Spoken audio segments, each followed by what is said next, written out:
Hey everybody, welcome to Mind the Gap. It's been a while, but today we are going to be talking about the story I like to tell myself. So stay tuned.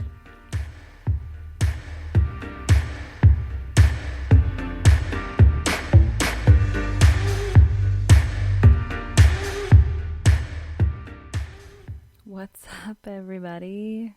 It's Jen. Oh, it's been a hot second since I put out a podcast on this station. Some of you may be aware that I started a second podcast because I'm just that type of person. It's called Parenting the Gap. It's for parents. Parenting, particularly teenagers, but just being a parent. Okay. Wow, 2020 is over. Yikes, that was a year. Before we get into the stories I tell myself, let's recap. Man, okay, so Black Lives Matter. People stormed the Capitol. We have a new president. I broke my leg last year. That was really super fun. I also thought I had cancer. I didn't. So that was cool. I also had COVID. I got the Christmas COVID, y'all. It was survivable, obviously, but not enjoyable. I don't recommend it. Please be careful. Please wash your hands, please. Gosh, it was just the weirdest year. Weirdest year ever. Hopefully this year will get better. So, with that in mind, the story I like to tell myself. This is something I've been saying a lot to myself, a lot lately. That was a really redundant sentence. Let's try again. This is what I tell myself a lot lately. The story I tell myself. And I do this when I'm getting really frustrated, right? Like when I've made up this decision that someone out there has something against me, or someone I love is trying to make me mad or feel bad about something, blah, blah, blah. It doesn't really matter, right? And so I'll literally be seething with anger and I'll be like, the story I tell myself is that you don't love me anymore, right? That kind of stuff. And I bring this up because I've been recently working with, I actually have a lot of clients right now, which is awesome because I love doing this work, coaching. But there's this revolving theme around humans, but particularly in adolescence. You young folk with your new high-waisted, straight leg jeans and your middle parts, welcome to the 80s and early 90s. We already lived through it. Thank you. Anyways, is that we as in the collective of all humankind, live in this space between our ears, and it creates the reality that we see around us.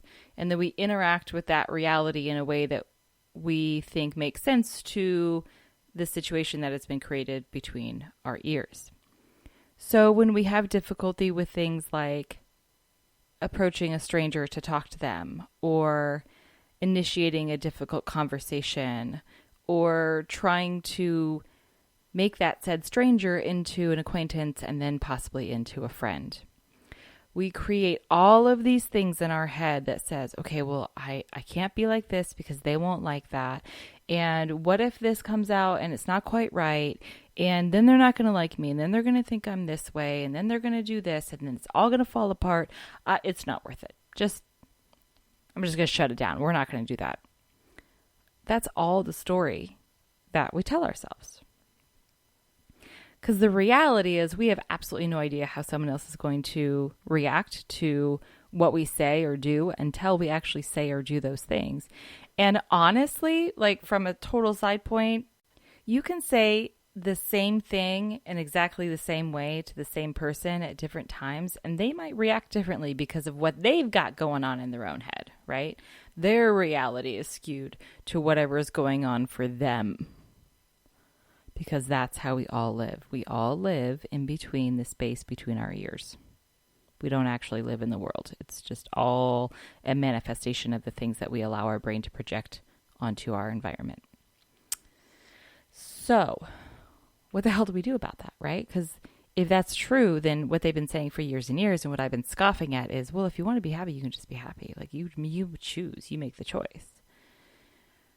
If only it were that easy, my friends, we would not be here. Nobody would have a podcast, except we'd all just be sharing all of our joyful moments and be excited about all of everybody else's joyful moments. That ain't how it works, right? So yes, you can choose to change your thought perception around the reality that you've created in your own headspace. But that takes a lot of effort and a lot of time. And it just takes a lot of practice, right? So this is kind of like a whole nother topic, but like this idea of like, quote unquote, practice makes perfect. I don't really think that's true, right? Because what the hell is perfect? Like, how can you do something perfectly? Who's the judge of that? Maybe me in all my awkwardness and my non-perfection. I don't have a special team helping me produce this podcast, so obviously it will never be perfect. Fuck that noise. Perfect is whatever you want it to be, and it doesn't have to be perfect. And maybe my awkwardness is my perfection. And maybe that's what I've been practicing, right? So like the story I tell myself now is, yo, someone's really going to resonate with my awkwardness and my weirdness. And if I don't let that be, then they'll miss out. And I'll miss out because I won't be able to just be myself and like project me into the world space from my headspace. Okay. So let's look at a like real life situation of this. I had a client come in and we were talking about the difficulty in talking to acquaintances, right? So like perfect strangers, totally easy. Family members, got it. It's that sweet spot in between of like, okay, I like these people, but I don't know if they like me, and I don't know how to make them like me more, and I don't know how to act, and what if they think I'm this way? And so the practice is in challenging those stories in your head, right? So the story is, well, they'll think I'm weird. Okay, well, what does that mean? Let's define weird. Like, what is weird? And how do you know that they won't like that? How do you know that they're not weird? How do you know they're not worried about coming off weird? And the answer is nobody does, right? Like none of us, at least no one that I've actually met, can actually read other people's thoughts.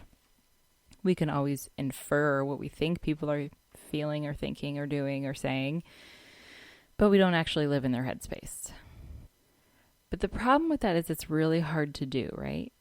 It's hard to sit there and say, okay, the story I'm telling myself is that they'll think I'm weird, so I'll just do it anyways.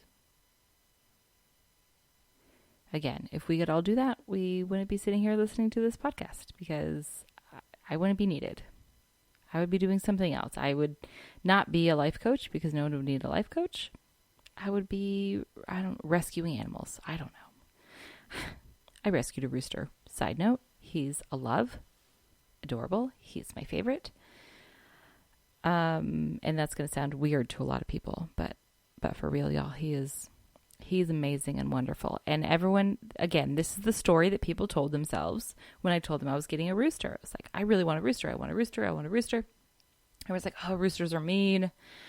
They won't get along with anybody. They'll chase you. They're not nice. Do you really want to do that? They're going to make noise all the time. And I'm like, yeah, there's the possibility that could happen, but there's also a possibility that it could not be that way. Lots of people have amazing roosters. So I kind of just like put it out there into the world, and I just kind of like went on. And then I saw this rooster, and he was so handsome, and they were nearby, and big family, and they had all the same, things that we had going on. Lots of kids and dogs and animals, and they free ranged, and I picked him up, and I was like, okay, trial run. Let's do this. Like, I'm not going to let this fear get all up in my head about what everybody has said to me about how he's going to be mean and awful and all of those other things. And he's perfect. He loves to snuggle. He takes care of his girls. We have fertile eggs because I also have an incubator. These are just weird little stories that I'm telling you about my life so that you understand how I move forward from this story in my head. The story in my head is that everyone was going to be upset that I got a rooster. And I had to just be like, well, if they're upset, they're upset. This is something that makes me happy. And potentially it could be amazing and work out perfectly, which ultimately it has. So what's my point? What is my point?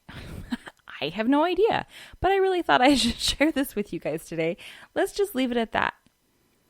If you find yourself in a position where you're feeling paralyzed with fear or indecision and you just can't move forward, ask yourself, what is the story that I'm telling myself?